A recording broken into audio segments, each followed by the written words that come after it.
All right, ladies and gentlemen, we're back with another assignment walkthrough. Today, we chose the Just Right final project. I've had a lot of people starting to get their buns in gear, which is great. I know that's not the most appropriate, but just being silly with you. I'm glad to see more of you getting on board and earning that credit.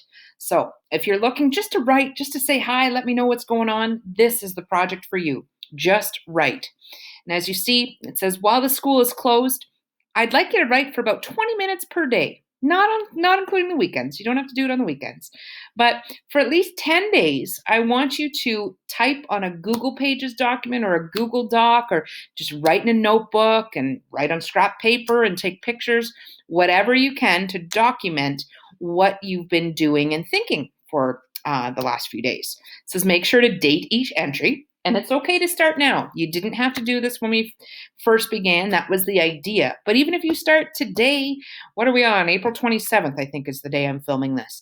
So if you were to start today, make sure to date each entry, choose from the assignments below for your daily writing, or just choose your own topic. When we go back to school, I should see one entry for each day. Well, I'm looking for evidence of about 20 days.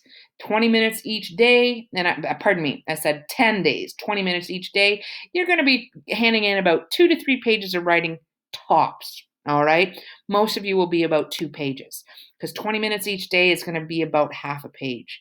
So, just give me your best, guys. All right. I don't want you to focus on the quantity. As I always say, focus on quality. Give me examples, give me reasons. Let me know what you're talking about. One of the topics you might choose, talk to your family. Call your grandparents, aunts, uncles, cousins, whatever, and ask them how they're doing. Find out what their lives were like when they were your age. Learn as many new things about them as you can. Ask them to tell you about family members who have passed. Ask them to tell your stories about their lives that they want you to tell your great grandchildren someday.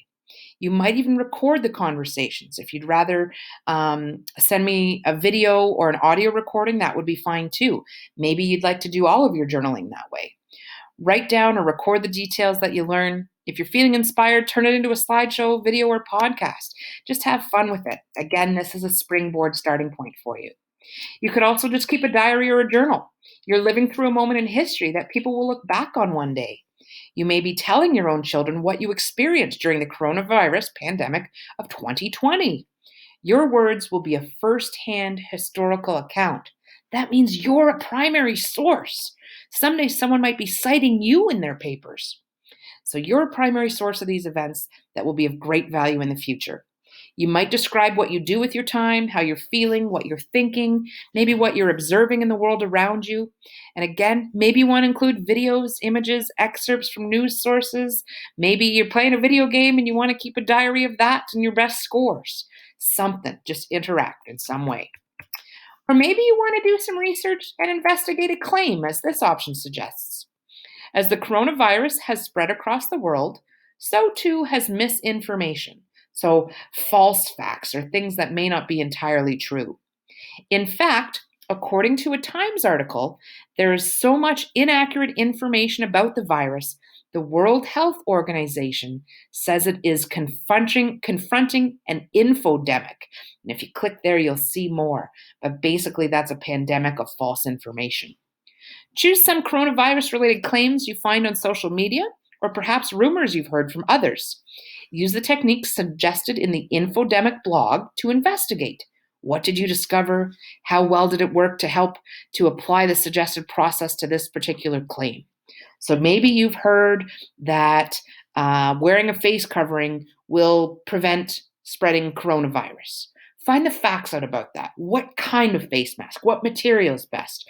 Is cotton the best? Or I heard something about denim being better. Or do we need a filter? Do we not need a filter? Do some investigation and tell me about it. Here are some resources for staying on top of what's true and what's not. If you haven't discovered Snopes, here's a link for Snopes. It calls itself the Internet Definitive Fact Checking Resource. It has a special coronavirus collection too, so great place to start. As part of its COVID-19 advice for the public, the World Health Organization also has a Mythbusters page. So, again, there's a link for that as well. And the News Literacy Project also has a rumor review that will help students look critically at how coronavirus hoaxes continue to spread. So, if you're looking for more facts, this is for you.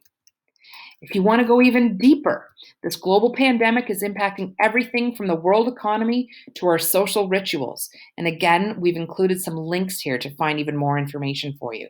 Try to make it as simple as possible, guys. Just make a little effort. It is raising questions about how we work and how we play, what responsibilities governments have to prepare for pandemics, and what their responsibility to keep their citizens informed is, how we care for our most vulnerable, how the outbreak fuels racism, and what roles school play in our societies. So you could focus on one of those questions or maybe a couple. What questions do you have about this pandemic? How is it affecting your world? Do some research or read an article on a related topic of your choice and write about what you learn. You may start with any of the links above or do your own research, but remember to stick to reliable sources. And no, Wikipedia is not a reliable source. Remember, that's the one that anyone can be an author on. You want to choose reliable sources. If you need to go back, there's other projects that deal with that, but commonsense.org takes you to some reliable sources as well. But make sure you're looking at scholarly articles or use the links that I put here for you. Or you could look at the big picture, read all the essential questions below. Which of these interests you the most? Choose one of them or another big question of your own. And then again, taking a look to find answers to the questions that you have. What conclusions can you draw? What weaknesses and what strengths is coronavirus exposing in our society? What lessons can we learn from this crisis? How should we apply these lessons? What ethical issues does this pandemic raise for each of us personally, or for our community, or for us as global citizens? What does it mean to be a good citizen in the context of this outbreak? So, how can we contribute to the good, positive outcome as opposed to making things worse? What historical parallels, so what other events in history, are similar to this? Could it be the 1918 flu pandemic? Again, here's a link to find more info on that. Or maybe it's the plague. But whatever you choose, make sure to try and research and find facts. What are the causes and effects of the pandemic? What future effects can you predict? There's a whole bunch of guiding questions there for you. If you want to be a little more creative, write about books and movies, shows, or games that you've been playing. With all this time off school, you may be spending time reading books or magazines, watching movies, binging on the latest TV shows, playing video games or board games, whatever. Write about what you've read or watched or played. You might write a summary, a review with your opinion, maybe a rating. Maybe you want to combine games and develop a new game. We're actually working on posting a hero project for that. So just get creative with it. Let me know what you've been doing. And just write, as the last sort of summary reminds us, any topic, any form, poem, song, list, paragraph, chart, letter.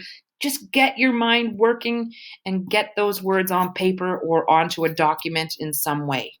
Be creative, be yourself. Tell about an important memory, write about who you are, what made you that way. I don't care what you write, just like it says.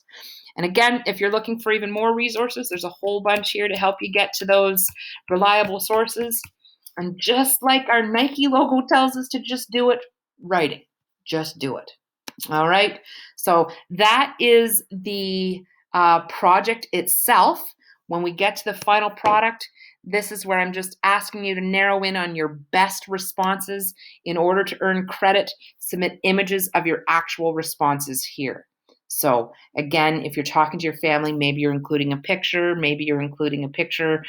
and a recording, whatever works for you. Or option 2, if that will load, you can write and create. There's a whole choice board here for you. Choose 3 of the following assignments to complete for the week. And again, you can start with a Pages or Google Doc. You can choose Keynote or Google Slides, whatever works for you. This comes to us from the New York Times. And there are some picture prompts for you to choose from in this one. There's writing prompts, there's photo stories, there's poetry. Again, you choose any 3 from this chart to complete for your final project. Don't forget, any strands that you see, if you already have them, know that English has the flexibility of changing for whatever grade or whatever level you need. So don't worry if you don't see your strand listed, it can be adjusted for your final product. Just give me something and we'll be able to get some credit. All right. Another option for you guys. Thank you for tuning in.